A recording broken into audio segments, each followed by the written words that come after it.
Okay, so welcome to my audience. So welcome to Vantage Point Conversations, where I get to interview very interesting guests, most of the time for very selfish reasons, because I get to ask loads of questions and get to explore things that I either understand or don't understand. So my guest today is Dana.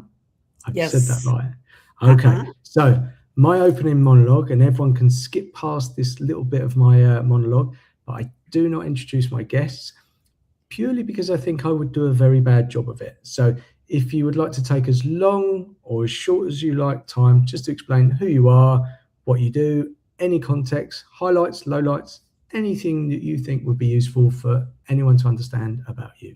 Well, thank you so much. Well, thank you for having me, Colin. I'm so excited. And hello, everybody. I'm Dana Bagdasarian, and I am a hypnotist, mental welfare coach, tapping practitioner. I do breath work. I was a high school teacher. And I basically, my goal in life is to educate people of that their inner voice is really their best guide they have. And sometimes life and all the events that happen to us lead us to not listen to it anymore. And hypnosis and other modalities like that is a real quick way to get back to listening to yourself and self love and living the life you want. And that's my spiel. Wow, that's amazing. I I I wasn't expecting you to say about the listening to yourself part, and we'll dig into that for sure. I think that's a really interesting point.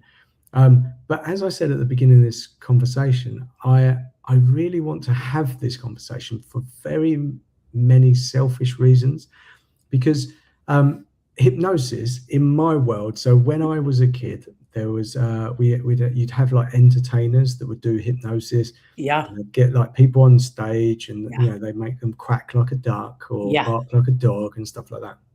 So hypnosis got this sort of almost entertainment association with it, Mhm. and then I think it seemed to emerge into actually no, there's more powerful things that you can do with hypnosis. But I, you're the expert here. But is that association still there? Do you have to fight sort of misconceptions of what hypnosis is and what it isn't? Absolutely. Every day. And which is fun. Doing something that people have misconceptions about just means it's a chance for a conversation. So I Yeah. welcome any and every question because it's fun. Certainly, the movies don't do us any favors either, right? But if everything in the movies were true, we would be flying around. There would be aliens among us. I mean, think of all the movies that are out there. People like to discuss the Manchurian Candidate with me a lot. Maybe you're familiar with that movie where I saw it a long, long time ago, so I don't quite understand, where the hypnosis part comes into that. But so they take somebody, and I haven't seen it a long time either, so let's not let's please watch the movie if you're interested. But basically, they take somebody from a young age and they program him to have a oh wow, trigger word that when he hears that word, he goes into a trance and does what they want him to do. So he's like a mole, right, and an infiltrator into another government to take over with the oh wow, trigger word.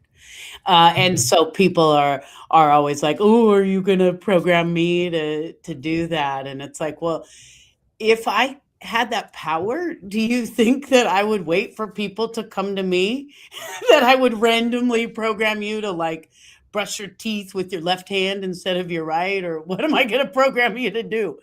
I Yeah, think if I had that power or hypnotists had that power, um, the ones that are a little shady would be doing shady things, right? yeah, yeah. So it just, what's in the movies and mind control. Um, I do think it's possible that if you take somebody, I think we see like with young children, right? And in abusive situations in their childhood. Certainly, we've all been not we all, but many people have been, we're all programmed by our parents, whether it's for good or bad. I mean, you do Mm, start off sort of a blank slate and everybody has belief systems about what knowledge you're born with, and that's sort of a philosophical thing. But in the end, if I'm raised in this family, I'm going to be programmed with certain beliefs, and another family is going to be another. And so, in a way, we're all sort of mind controlled, hypnotized from a very young age, if you want to think of it that way. Hypnosis is really about making sure you're in the trance you want to be in, since we're all walking around in trance sort of all the time. Yeah. I mean, I know we spoke about this briefly because before we have the lives, we get to know each other. And there's a lot I kind of want to dig into. I just want to come back to that point about children. And I have two young children, one's 7 and one's 6. And I'm as a father, I changed my opinion. I thought when I had kids, I was just going to explain to them, you do this, and then we're good. And Right. that I think we all thought that. yeah, and it was a very quick, sharp lesson for me. But actually, what I realised is that they were a reflection of me and what I did. So I always give this example. We were having dinner, and they were picking up some food with their fingers.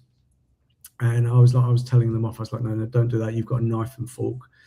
And then I realized as I'd put the food on the table, I'd picked some up myself. It was delicious, and I picked it up myself. And I was like, oh, right, this is what I'm doing. So I'm quite conscious, not all the time, but actually, we are programmed not always consciously, but subconsciously by the things that we do, not always by the things that we say, by society, parents, teachers, etc. Our brains seem to be there to protect us. So if there's often something that's happened that's not great, and I guess we can dig into that, but our brains kind of either cover over that or do something to protect us because we don't want to feel that pain or upset or whatever it is. So I'm very interested in the mind. I don't understand all the parts on how it all works. Yes. And we can dig into that. But the conscious and subconscious, I'm going to call it that way. So for me, conscious is what you like. I'm talking now. I'm conscious of that. Yes. But in the back, it's stuff, programming, things that I've learned, or maybe I'm thinking about what I'm cooking later or something. Is that roughly how we?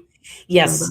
Yes, it is. And I mean, just something as simple as, are you thinking about breathing right now? Are you making your heart beat intentionally? As you're nodding there, are you thinking about, oh, I'm going to move my head slowly up and down? You're not thinking about any of those things. They're just automatically happening. So if you think about all of the bodily functions that you perform without thinking constantly, think about what emotional programming is running at the same time, right? What actions are you taking sort of unconsciously, right? Without realizing it or thinking about it. And that's sort of where it gets interesting with hypnosis is sometimes we have some automatic reactions to events or triggers or ways of seeing the world that make us act in a certain way based on our previous experiences that become automatic. They become habits. Think about smoking cigarettes. Most people know consciously it stinks, it's expensive, it's unhealthy, all these things, right? And yet there are people who smoke for many, many years. And consciously they might want to stop, but there is something in their unconscious that's keeping them doing it. And, basically your unconscious mind, and by the way, I love that you said subconscious, you were trying to decide which to say. It's kind of a fun conversation to have because they are the subconscious and the unconscious. It is kind of just a wordplay. Some people, you'll hear people interchangeably use it. There are people who don't care for the term subconscious because that insinuates that it's sort of not like it's your sub, it's beneath it, right? If something is your subordinate, it's below it. And so that it's kind of a fun thing. I think subconscious is a little more widely used. So I probably tend to use that term when I'm speaking to people so they know what I mean. But Um, anyways, I just wanted to point that I thought it was cool that you were playing Yeah. around with which term were you going to use. Yeah. But I digress. The unconscious mind is there to protect you. That's its whole job, to keep Okay. you alive. If you're not protected, you're not alive and it's not alive, right? And so the whole job is to to keep you alive. So every action you've taken up until this moment, well, you're still here. You're still alive. So the unconscious mind has a different standard for what is good and bad. It doesn't view things the same way as our conscious mind, right? Our conscious mind, with the smoking example, knows all of those logical reasons that they ought to not smoke. But the unconscious mind is like, hey, we're still here. We're doing this. Okay. This is what kept us alive. Okay. So when you go into hypnosis, you can play around with some of those habits. In particular, hypnosis really shines with habit control because you can get in there and tweak it. So sorry, I had to cut you off, but I Yeah. was thinking when you said the subconscious mind isn't always logical. Is it not logical at all? Because I have a logical, I would say I've got a logical brain. So if something's logical, is it the conscious part of my brain, or have I misunderstood that? Yeah, the logic is your conscious mind, which is what you were saying at first, right? Our conscious mind is what we are specifically choosing to do. It's a little bit like our unconscious mind uh, is like a horse. Imagine a horse going through a forest, right? Okay. And who's the rider and who's the horse? So the horse is going to just go unless the rider takes control and guides where it's going to go. And so, you sort of are going through life, taking the same actions you've always taken because here you are, you're alive. And when you want to make those changes, you need the rider to adjust the horse. So it's Okay. your unconscious mind is quick to answer. It's the one it's your unconscious mind is always taking stock. Some people view it as like a filing cabinet system, if you will, Okay. right? So Okay. that it's organizing every experience you've ever had into different files, so that when you have an experience, it can organize that new experience. Oh, I recognize this situation. This will go into this file. Okay. And how does that work? Are they connected? So everything has to go through both parts of our brain?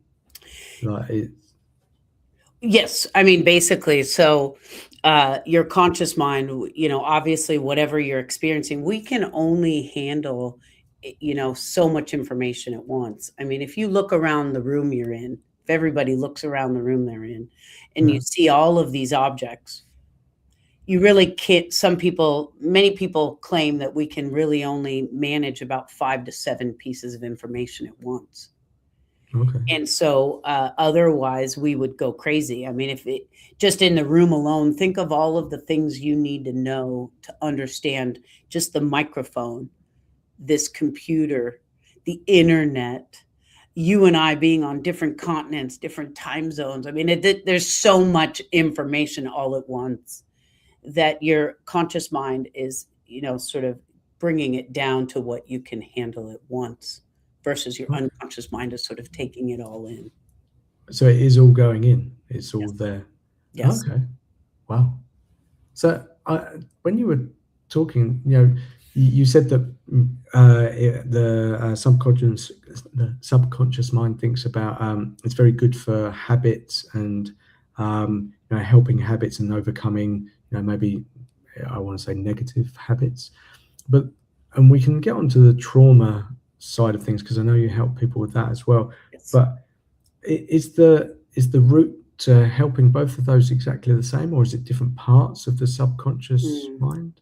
excellent question. Excellent question. So, um, there are different ways to go about making change. What I will say that underlies everything is a desire to want to do it. That's really what matters the most. I just want to make sure that we preface any of these conversations around hypnosis. Like we said, it's not mind control, but the person has to want it.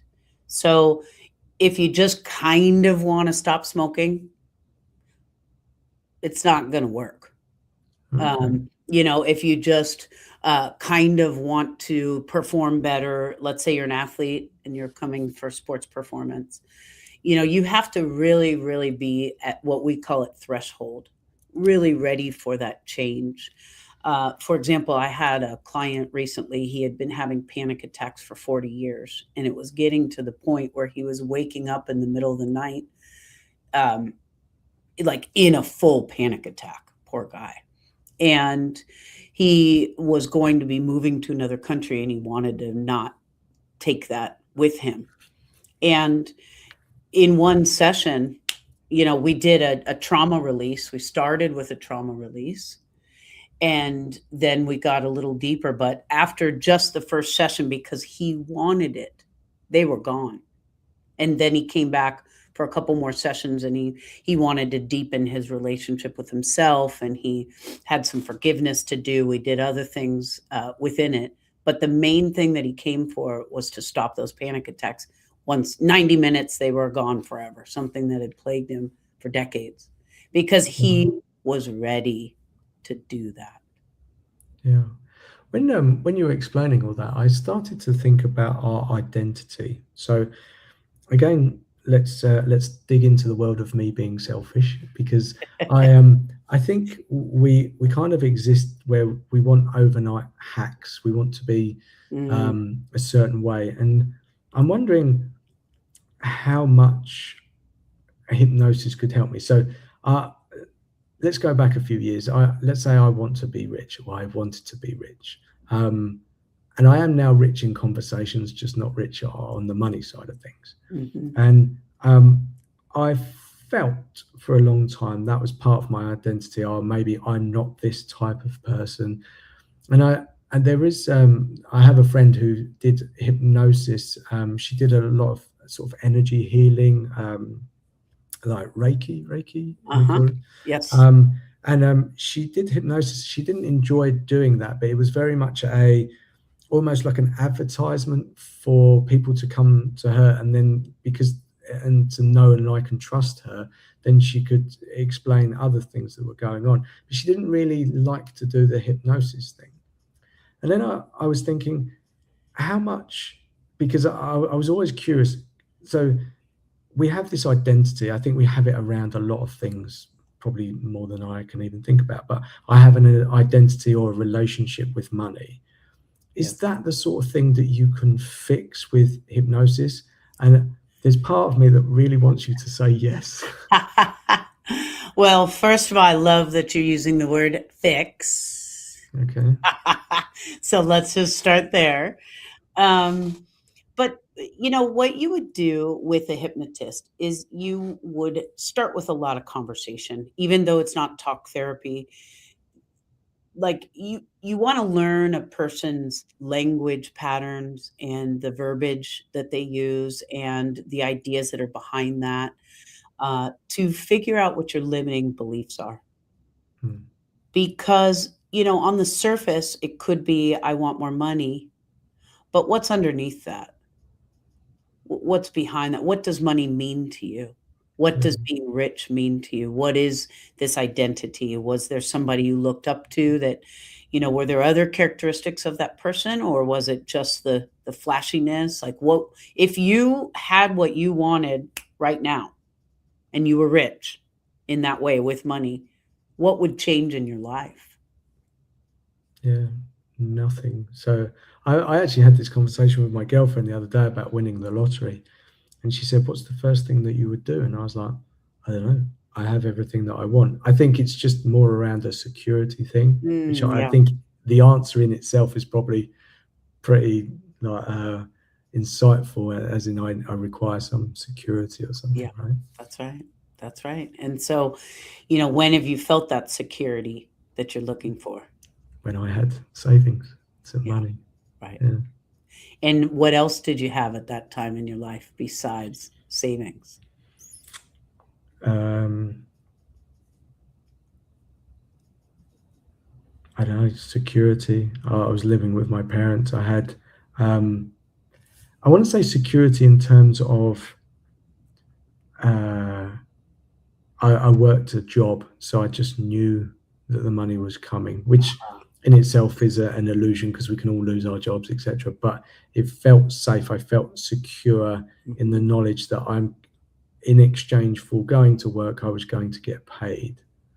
So It that's it sounds like you had a roof over your head that was a given. yeah, You felt that your job at that time was a given, so it sounds like having some things that you can count on seem pretty important, which is perfectly understandable, of course. So I just wonder whether your idea of security has evolved over time. It used to be definable by money, but maybe it's changed a little bit. yeah. It's actually quite an interesting thing because I've been doing a meditation with a lady I actually had on a live, Victoria Brennan, and it's about becoming the flow. And it's very smart because her conversation is around money and our relationship with money, and it's actually nothing to do with money. It's our identity and how we see Mm, ourselves and the energy. And I was like, yeah. ah, okay. And it's very revealing, very revealing. Sometimes a little bit uncomfortable, but Sure.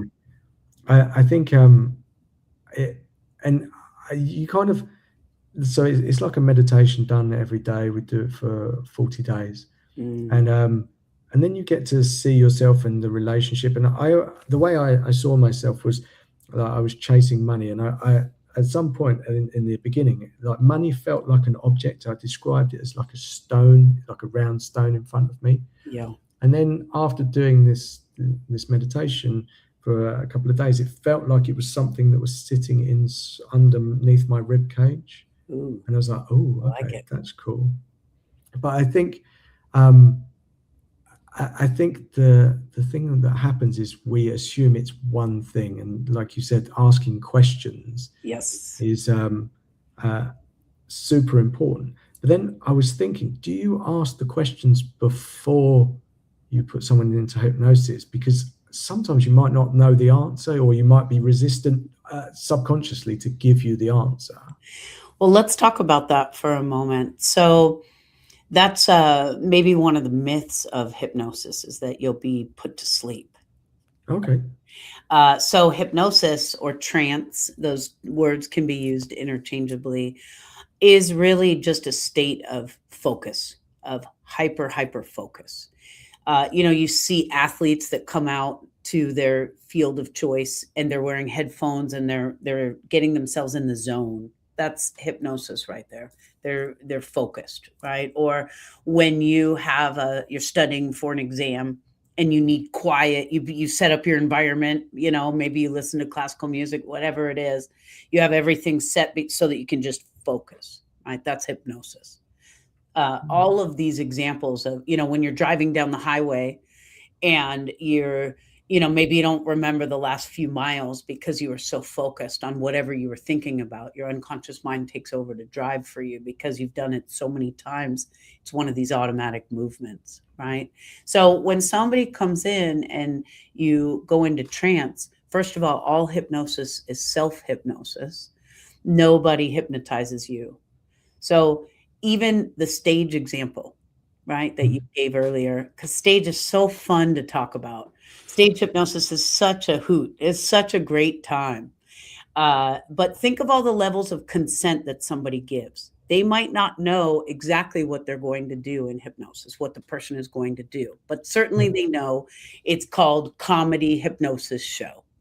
So already they know that it's going to be doing something funny. So the first level of consent, they bought the ticket, then they give the consent, they show up, then they raise their hand and they volunteer, then they walk up onto the stage, then the hypnotist asks, "Would you like to be hypnotized?" All those levels of consent, right, that they've given. And so when you go into trance, if you are seeing a hypnotist for help, all they're doing is guiding you through the steps for you to do it. There's no uh, I don't do it to anybody. They put themselves in hypnosis. And it's a very familiar state. It's that feeling when you first wake up in the morning or when you're going to sleep at night, that kind of real gentle. And sometimes hypnosis isn't relaxed. You don't have to be relaxed. Like I was giving the example of an athlete. You know, if you're a basketball player and you're putting yourself into a trance before you get on the court, it's not going to suit you to be relaxed and be jelly on the side of the court. You need to get in there and play your game aggressively. So trance isn't necessarily, meditation usually you're sitting somewhere quiet, you're breathing, you're calm. And that's one of the differences between the two, right? Is that meditation is the purpose is to get into your parasympathetic system so that you are breathing deeply, calmly, bringing yourself to a calm state. But hypnosis is not always that. So if somebody comes to me for habit control, let's just stay on habit control for a moment. The smoking seems like an easy. I don't work with a lot of smokers personally. I have, but it's not my specialty. But there are amazing hypnotists out there. So if that's something any of your audience is interested in, there's some really great ones. Vinnie Briggins comes to mind in particular. Is just wow, really neat. But one of the ways of doing that is to help somebody get into a trance and speaking with the part of them that is in charge of that habit.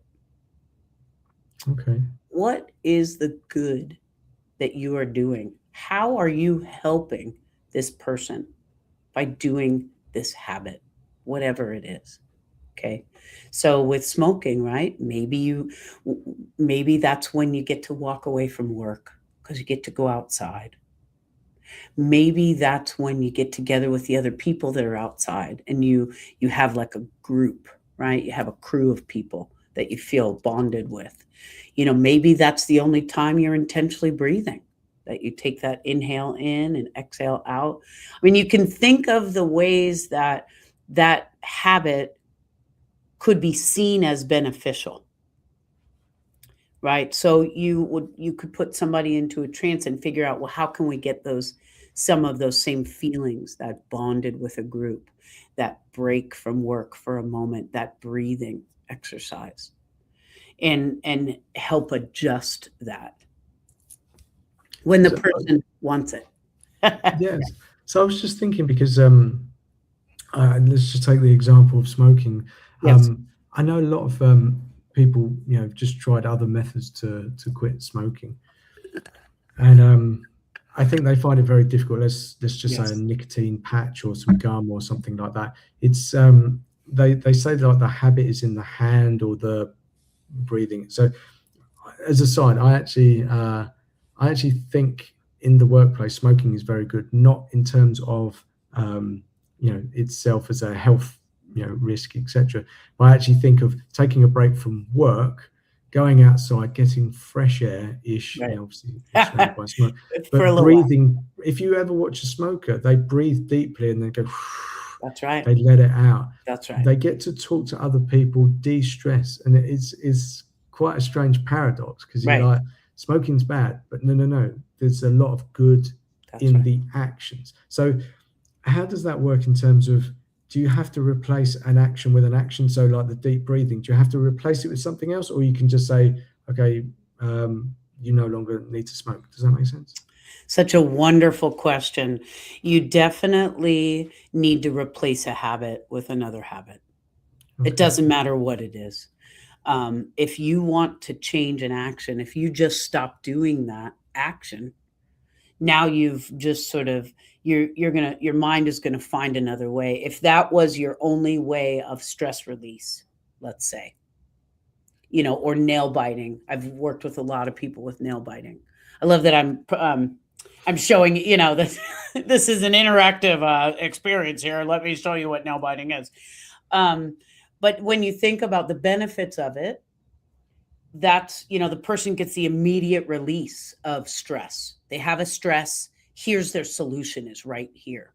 So Yeah. yes, you have to give them an alternative. Something that it can be really just a simple one is even just squeezing the sides of your fingers, right? The Okay. cuticles.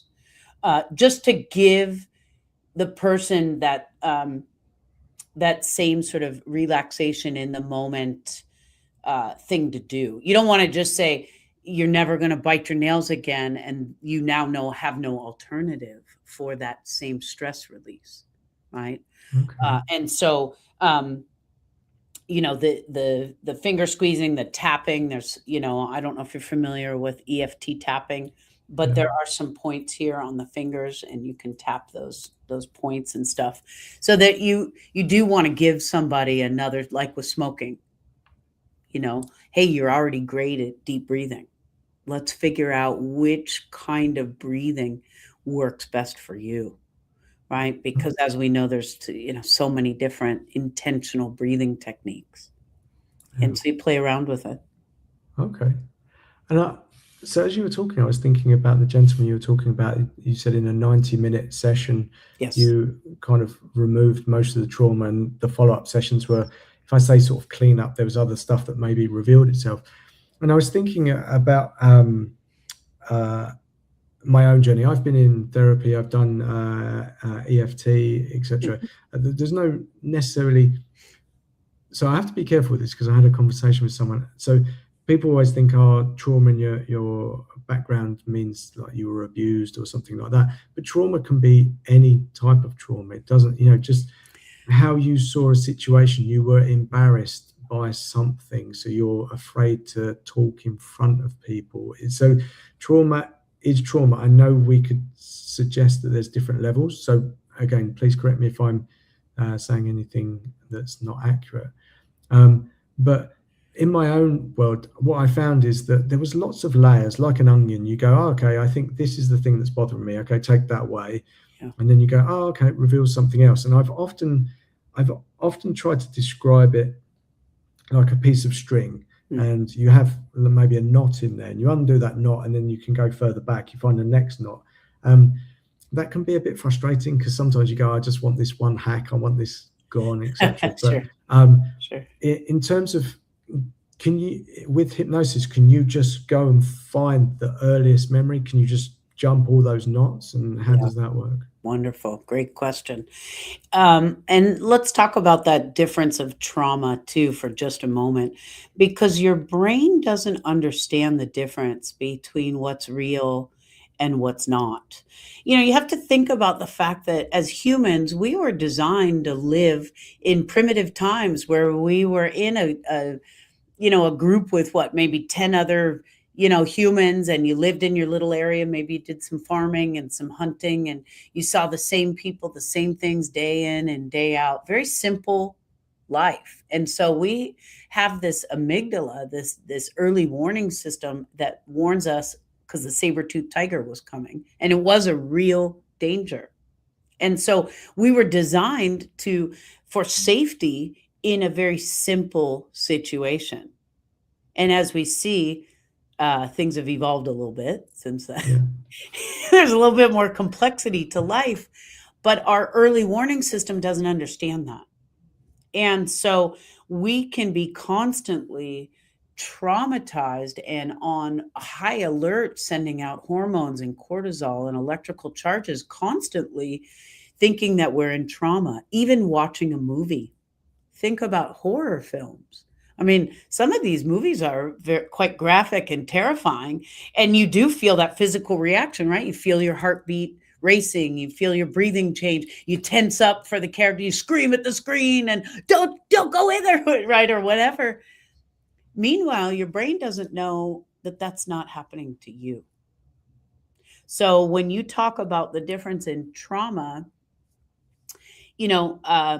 I'm not sure why we would need to compare. I think there's an obvious difference between something that's clearly a horrific incident versus a series of traumas, sort of smaller events that lead up to it. But the brain doesn't really know the difference between somebody giving you a dirty look in the store or cutting you off in traffic and somebody coming at you with a knife. I mean, in other words, you're still getting those same electrical impulses. You're getting into your sympathetic nervous system. And I love the word for that, the sympathetic nervous system, because we think of the word sympathy as, oh, I'm so sorry, and being like that's a kindness sort of gesture that you're feeling for somebody. But really, that word is rooted in the Greek word. Sympathy means working together. So, our sympathetic nervous system, when our brain observes danger, sends that our sympathetic nervous system goes down your spinal cord, and all those nerves go out to all of your organs all at once. That's why when that person cuts you off in traffic, you feel multiple symptoms all at once, right? Your breathing changes, you maybe blink faster, you swallow, or all of those different parts of your body are engaged all at once, versus your parasympathetic system, which is out of your brain stem and your tailbone, go directly to particular organs, and that's how you can slow your breathing, right? Just on its own, and you can get to each organ that you need. But the point is that with trauma, when you have experienced any sort of trauma, the brain is now looking for that, right? And recognizing little things like, oh, the weather. Some people, feel bad when the weather is a certain way, and they don't understand, well, I don't want to feel moody. Well, something happened when the weather was like that, perhaps. Or there's all, I don't want to guess at all those things, but the concept here is that the mind is wanting to keep you safe. So it's constantly scanning for danger and can view things as danger that are not.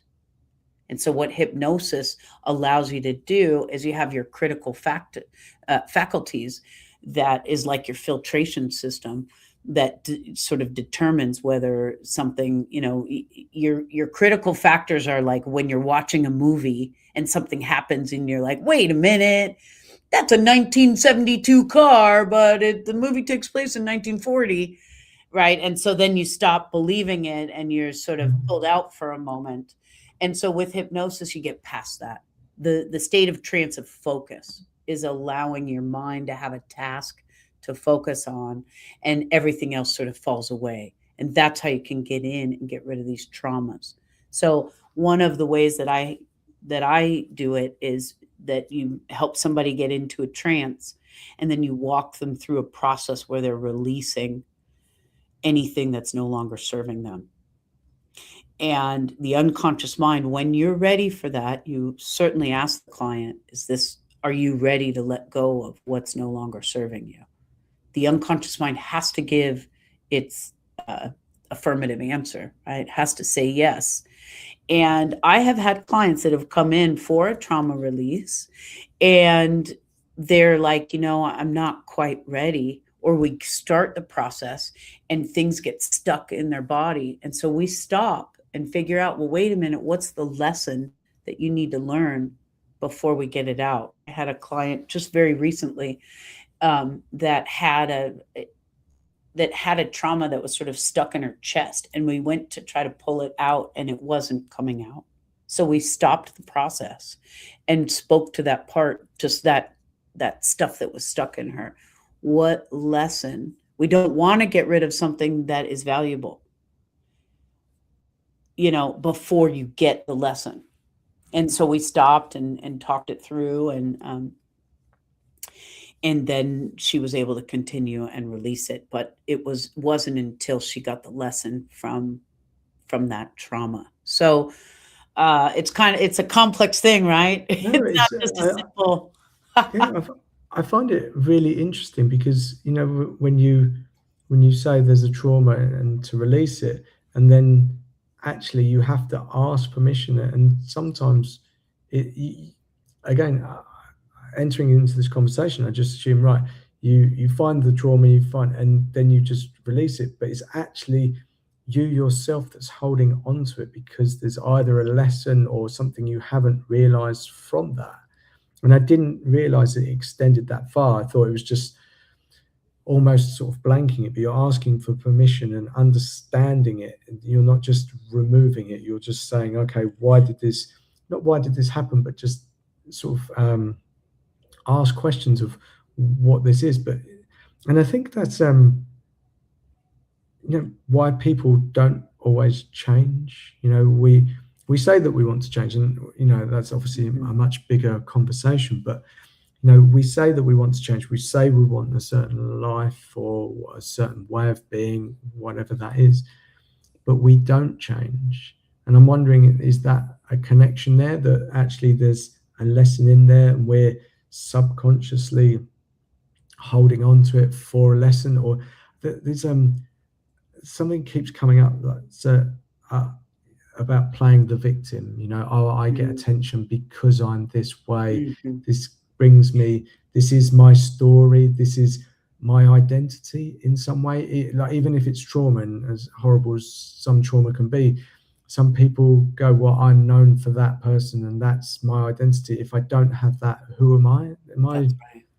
So what you're referring to is called a secondary gain, okay? right?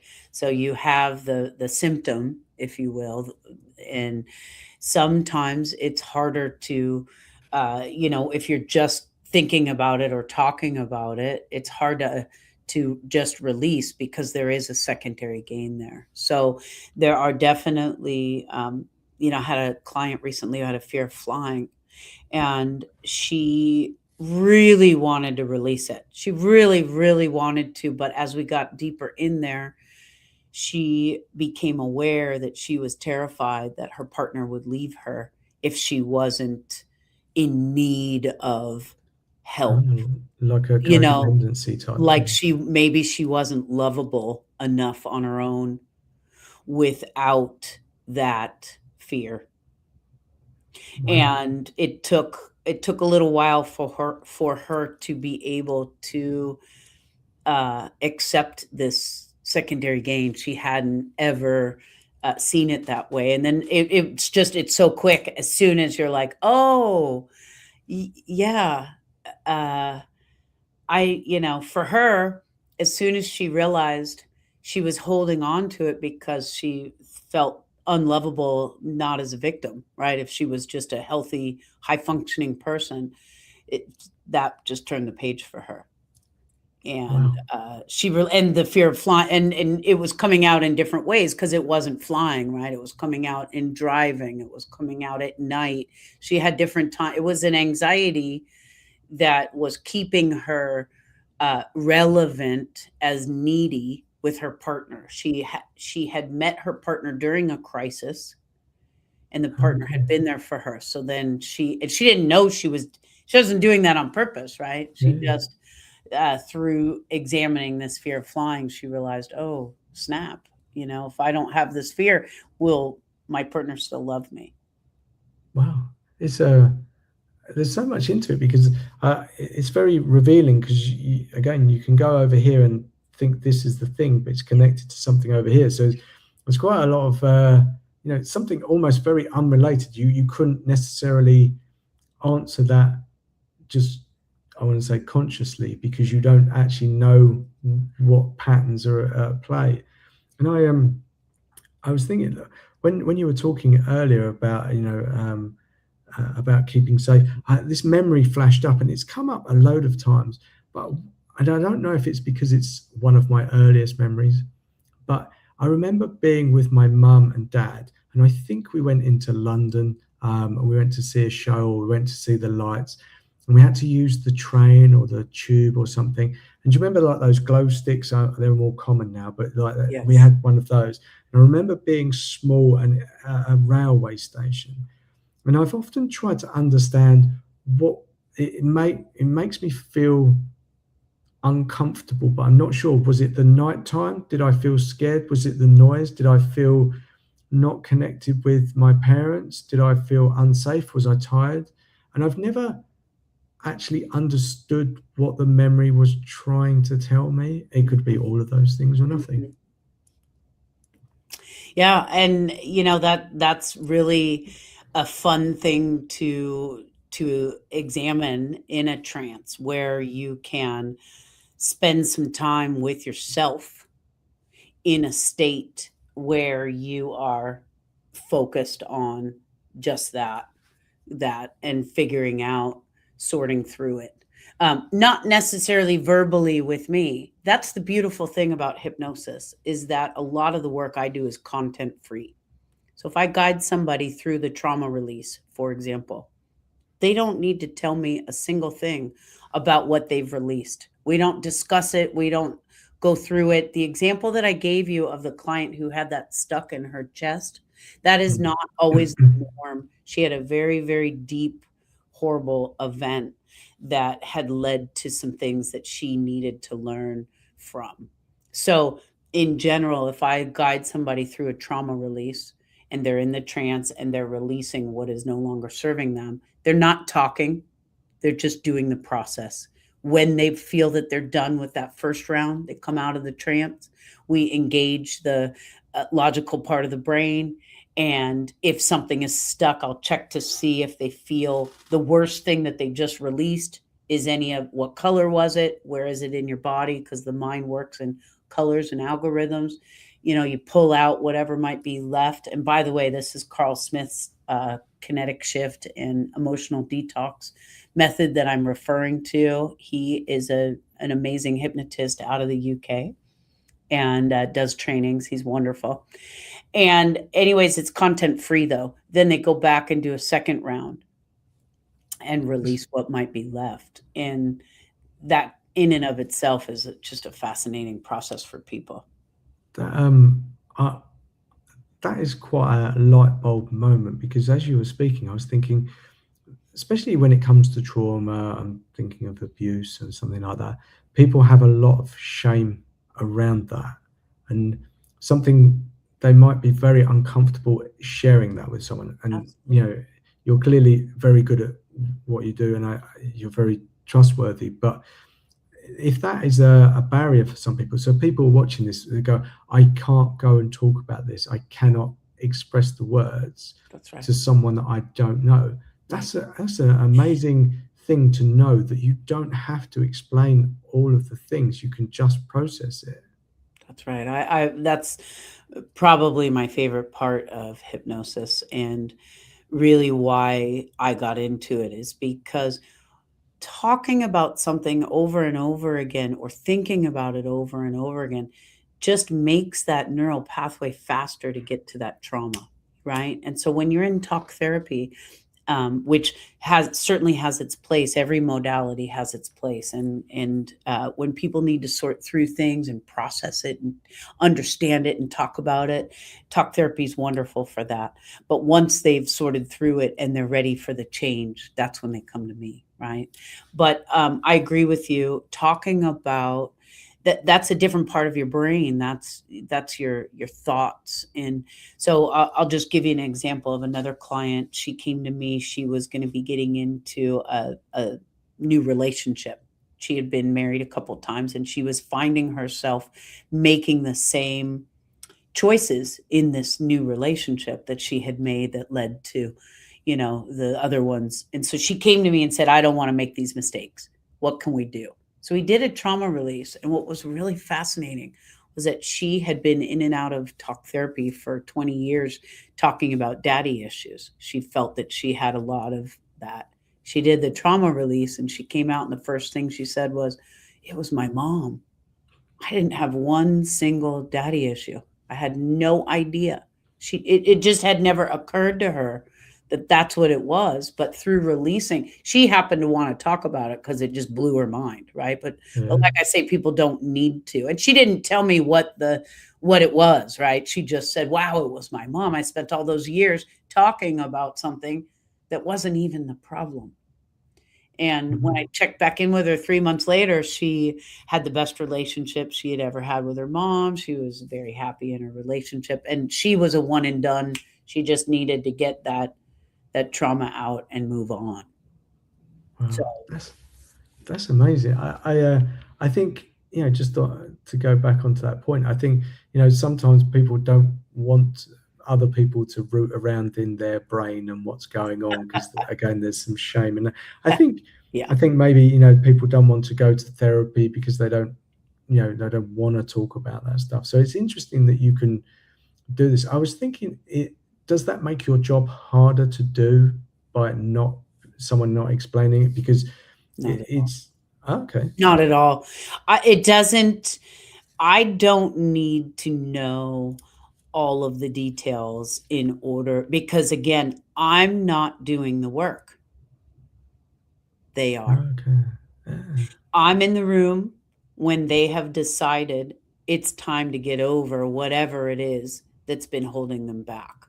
So it's a little bit like the personal trainer at the gym. They don't lift the weights for you.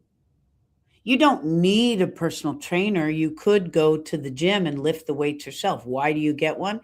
Because you know what your goals are. You want to get fit. You want to do, you want to have strong muscles. You want to, right? And they can send you to the particular exercises and machines that expedite that process. We don't need a nutritionist. We know how to eat. I mean, we know what foods are healthy. We go to a nutritionist because we want a diet that's best for us, and this is my goals with my eating and my body and this and that, and they know which vitamins and all, right? They've gone to years of schooling to streamline the process for you. It's the same Yeah. with the hypnotist. I know that I want to make this change in my life, in whatever change it is. Maybe you have a lot of pain and you want to do pain management. Hypnosis shines with pain management. One of my many amazing teachers that I've had over the years is Mike Mandel, who had fibromyalgia and cured it for it. We don't use the word cure, excuse me, relieved himself of it. It was no longer through hypnosis, right? That because that's one of the I don't know whether it's appropriate to call it a disease, but one of the conditions that is very affected by your mental and emotional state. And pain is something that hypnosis really shines in as well.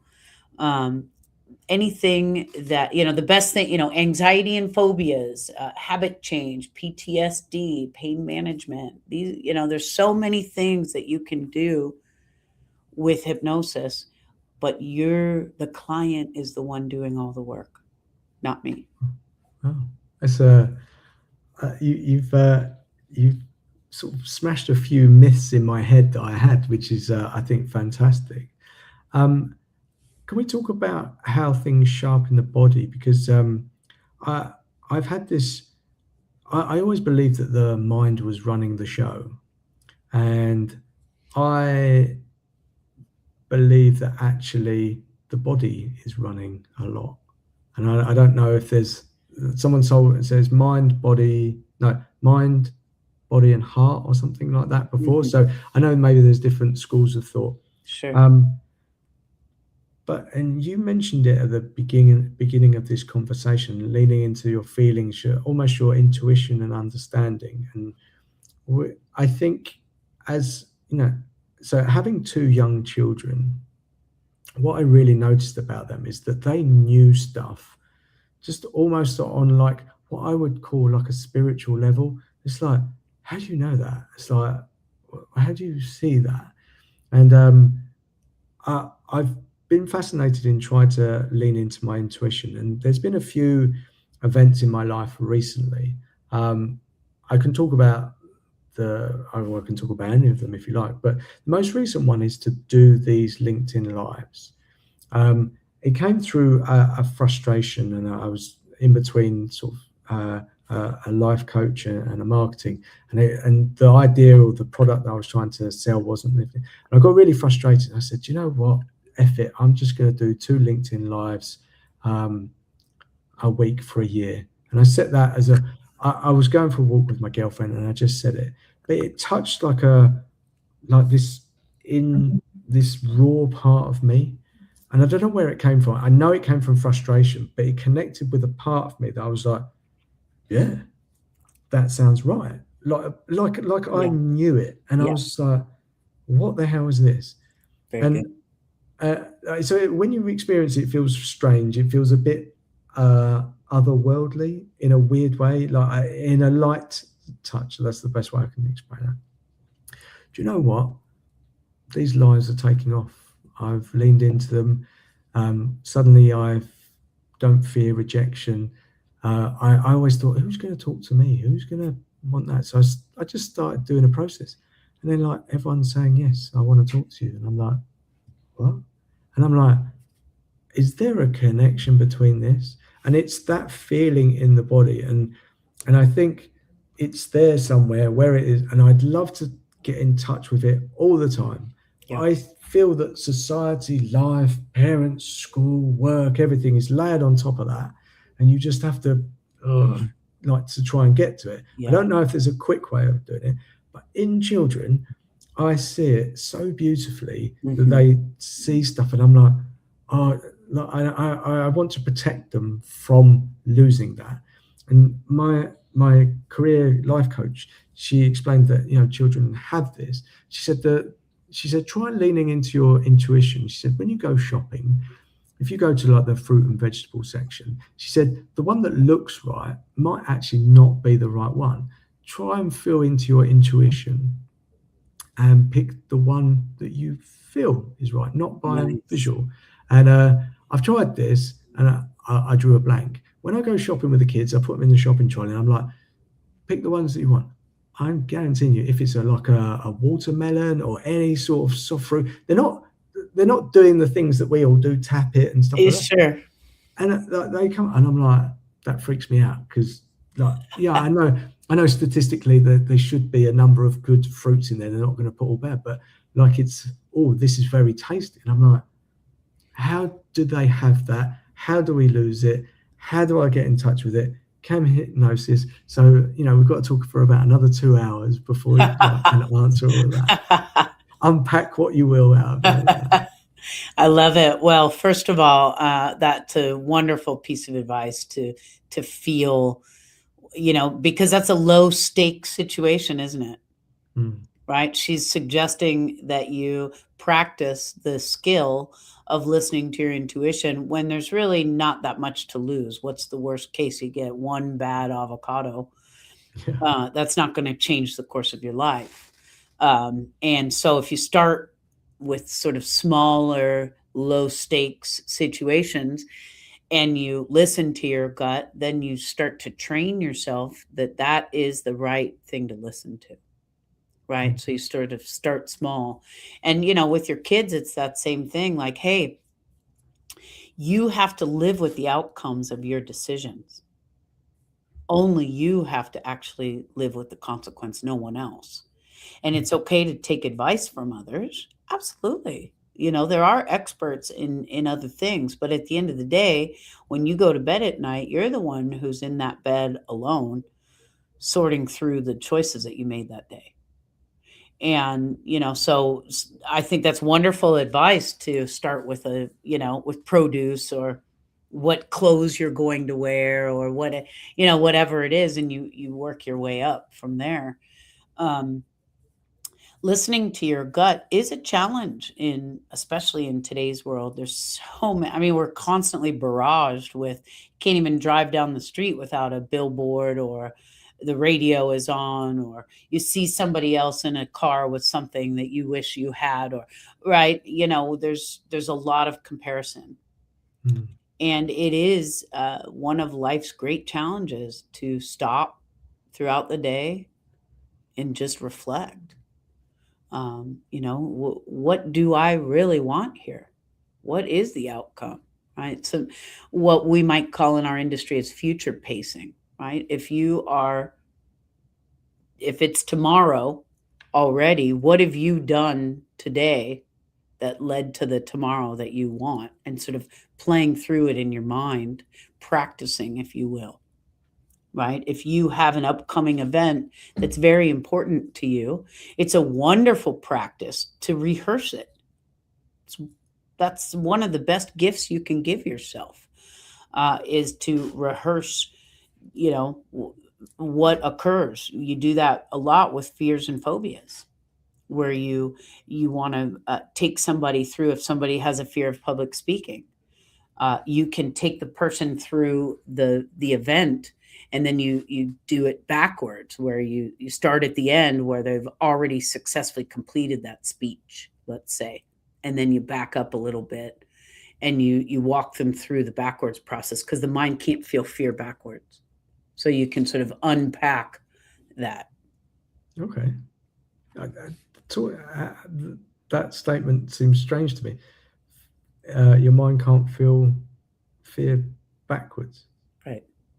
Uh, So you can um, you can rewire the way you view a situation, because and then when you play it forward, you can play it. If you play it backwards, remove, practice each of those different steps at that time, and then play it forward.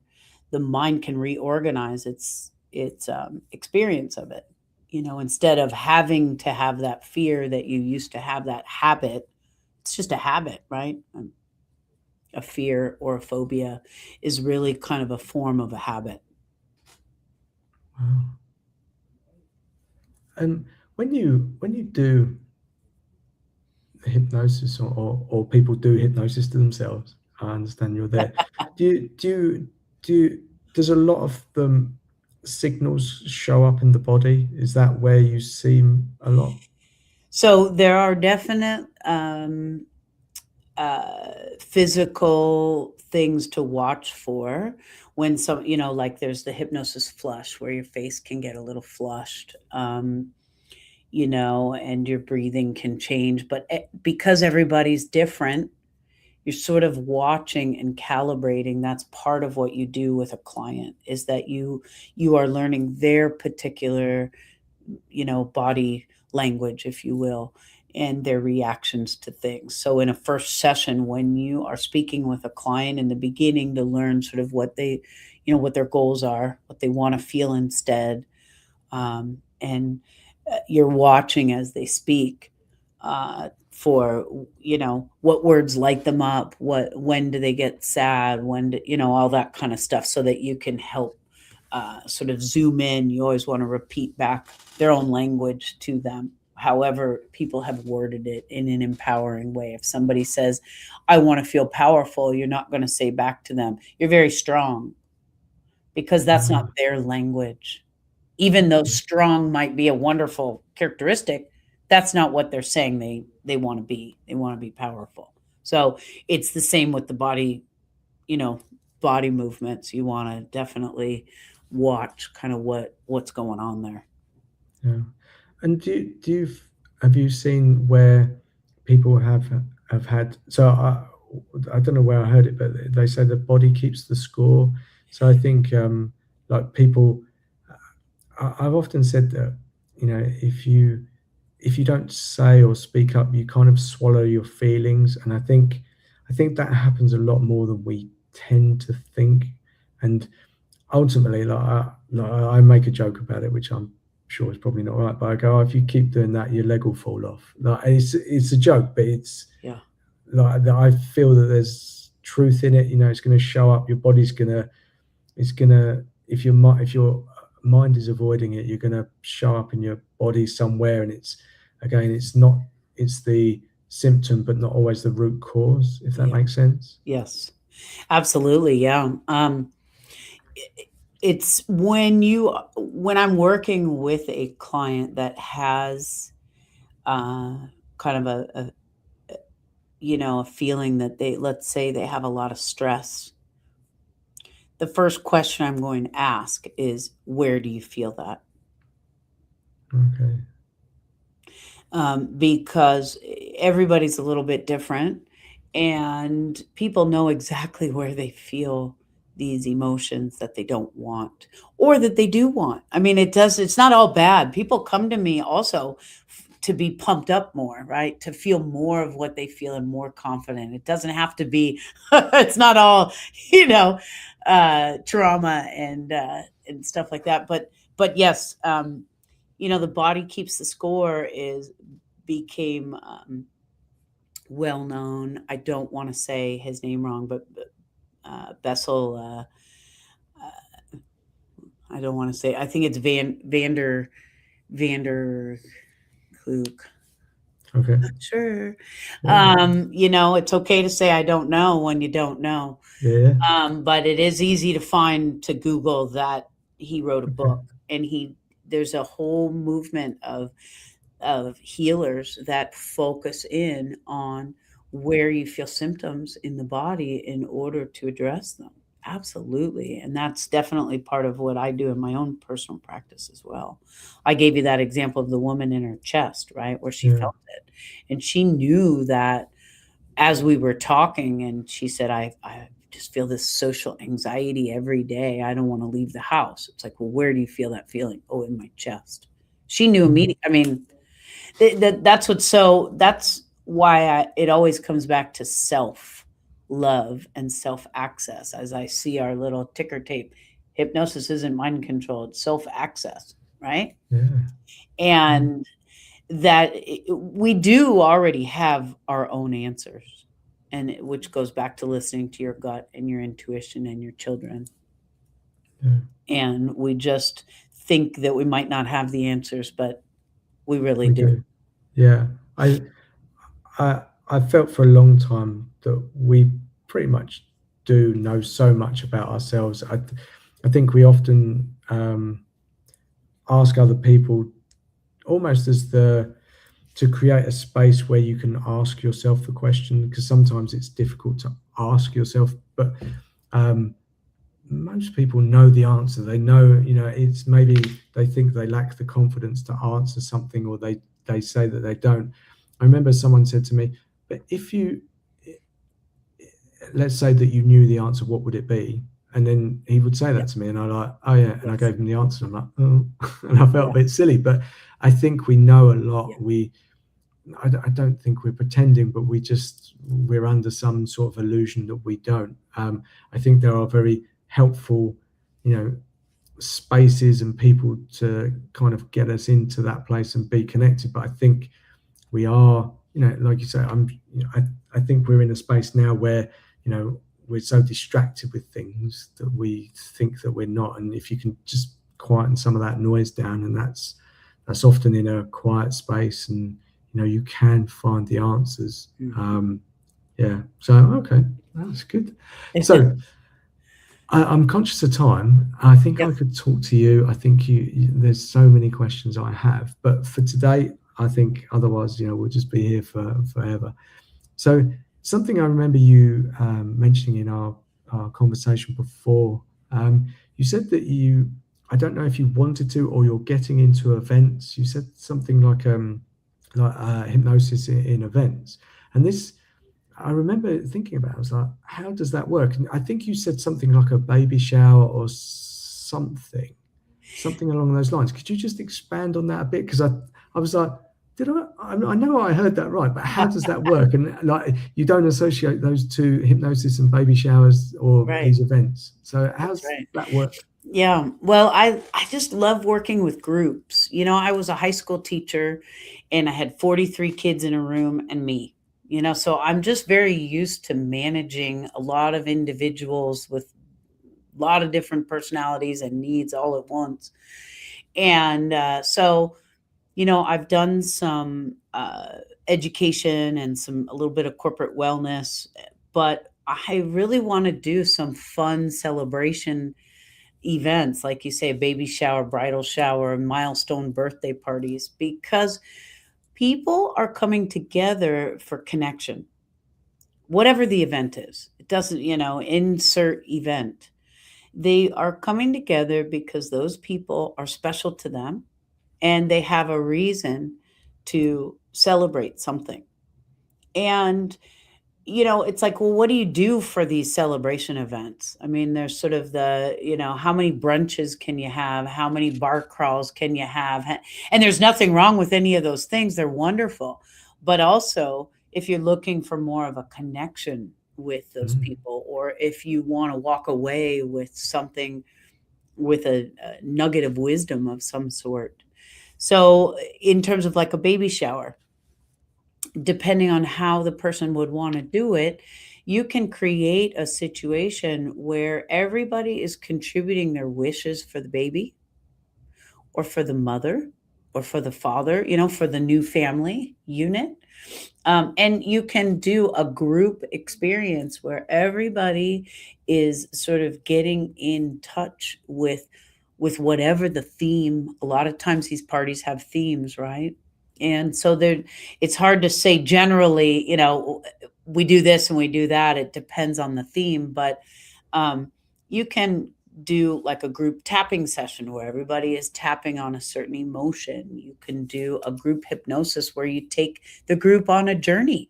Maybe you meet the baby, and see what the baby wants. I mean, it's like the possibilities are endless. Really, it's just uh, depending on, maybe you want to do some self care tips for the new parents, and Mhm. focusing on getting in touch with, well, what is important to me for my self care, and guiding the whole group, because everybody needs self care, right? Guiding the group into thinking, really getting into a nice focused trance where you're thinking about what makes me feel strong and powerful and calm, and just Mhm. thinking about what are some of these routines or things that you can incorporate into your life where you're in a state where these things can become more clear. You come out of you're still in the trance, write these things down, then you can share as a group, oh, and see what everybody has in common. Oh, going for a walk. Oh, maybe we create a once a month walk as a group, or to deepen those connections and see the similarities, and it's just another way to have fun. I mean, as a group. So, Yeah. also, I love sound healing. I'm not a trained sound bath person or a trained sound healer, but I do have tuning forks that I use with clients, and that's a lot of fun, and everybody likes it. And so it's just a lot of another way to find connection in a world that's trying to sort of pull us apart. Yeah.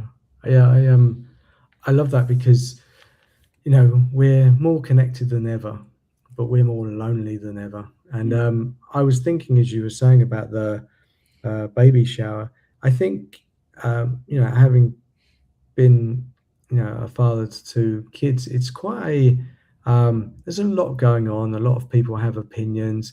You're quite scared. No one gives you like a instruction manual on how to be a parent, and Yeah.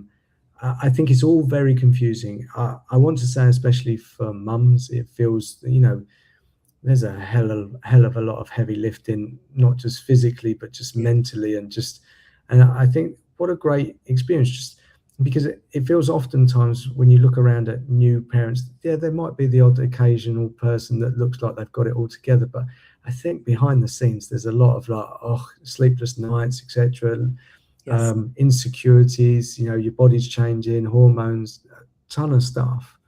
Yeah. What an amazing gift to sort of go through, and just to feel, if I say empowered, I don't know empowered's the right thing, but yeah, just to feel that's going to be amazing. I mean, your life changes overnight. Yeah. As a woman and a man. Obviously, I can only speak as a my own experience, but one day I was just me, even though I was growing the baby and I felt completely different at that point. It all changed at that point. But once suddenly here's this baby and you're now a completely different person, whoa, overnight. Except that it takes you a while to adjust, of course. But yeah, if you had a way of sort of honoring who you were before and what you're going to bring into that in the future still, what parts of you do you want to maintain as a parent, that, because there are some parts that maybe you don't need to maintain. Um, you will have late nights though. So, if you were Yeah. somebody who went out and had late nights, hey, you still get to have them. But so just as a way to have a more meaningful transition into a new stage of life.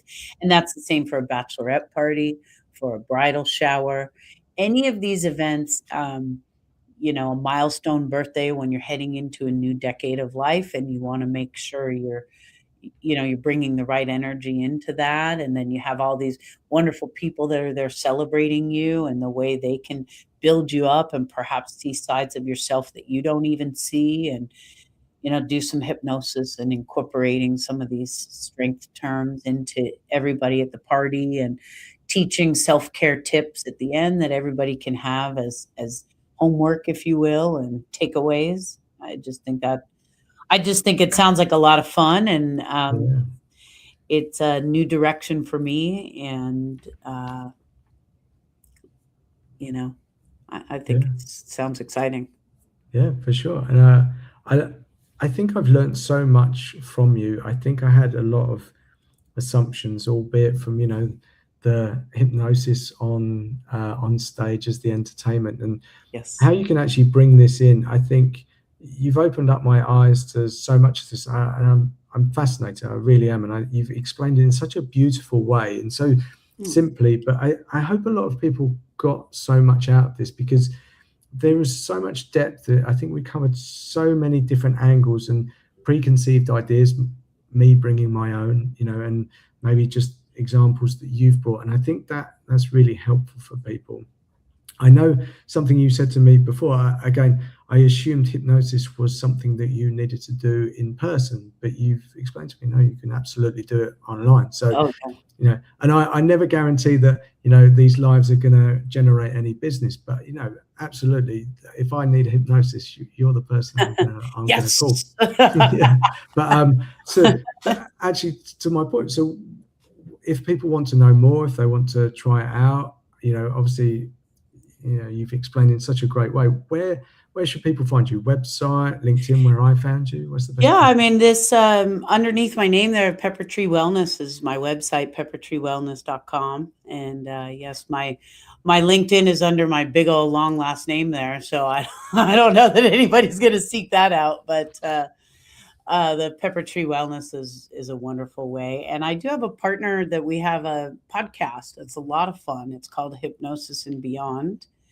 Okay. And we have been doing that a little over a year now. And we speak to people who are bringing something to the table with understanding being a human and how to make it even better. We've spoken to holistic dentists and sound bath and Pilates and hypnotists and stage hypnotists, and it's just it's fascinating to see all of the options that are out there for people.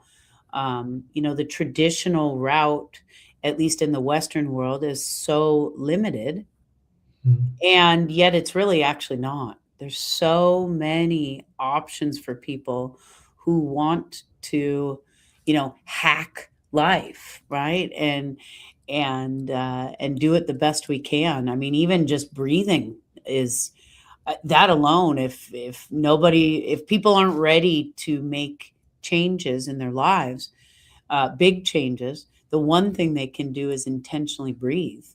That alone can make you can release trauma simply through breathing. I mean, there's just so many options out there. So um, I'm just one of many things that people can find. But if I resonate with anybody out there, I'd love to speak to anybody who is ready to make a change. Let's do it. I Yeah. see people anywhere from one to probably I see most clients three or four times on the high end, maybe 10, and then people come back for checkups, here and there. Nice. And but it's not a long-term Yeah. relationship per se. You don't come to me and then wonder, when am I going to feel better? Let's do this. Yeah.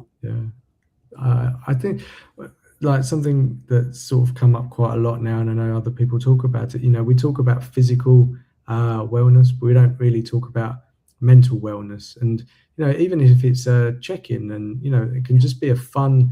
It doesn't have to be trauma related. It can be just okay, what's going on, just exploratory. I think even in my own journey, I really enjoyed understanding more about myself, things Hmm. that are serving me, maybe things that are blocking, and just finding that is just it brings such an awareness to who we are, how we show up in life. And so you know you, even if it's just a one shot, just to sort of go around and have fun. And for sure, I bet you make it fun. And obviously It is. there's a serious side to it as well. Yeah. But yeah, why not? No, it is Try it. fun. I mean, trauma is rough. It is rough, but it can be fun to get rid of it. And it Yeah, can be done in a way that you walk out, you're always going to walk out of a session with me feeling better regardless. There's people don't leave crying and in pain and sad and not knowing what to. They don't go up to their car and cry afterwards. It's you walk out and you feel better, whether the whole issue is resolved or not. You're Hypnosis is a modality that you feel better every single time, and that's Wow. amazing, What right? what what a lovely sentence to finish our conversation on. That is absolutely amazing. So Yes, I will repost this. I will put all the links that you've referenced. thank But you. for today, honestly, this was a real pleasure. It Thank gave you me so the much. opportunity to scratch all those questions that I had. But it was a real pleasure. Thank you very much. Oh, thank you so much, Colin. I really appreciate it. And thank you Um, to everybody out there. Yeah. And Oh, I should just give a shout out. There were some comments. I try not to put comments on because I'm so laser focused on our conversation. But there was some support from I think probably your fans and people that know you, which was great. my Yeah. fans. So yeah, That's I'm sure cute. you have many. But yeah, thank you very much for those who paid attention watching. And it's available on YouTube as well, so people can go and rewatch it. So yeah, but I'll repost it as well. So, but for today, fantastic. I Thank loved you it. so much, Absolutely loved it. Colin. No problem. All Wonderful. right. All right. We'll speak soon. Take care. Okay, bye.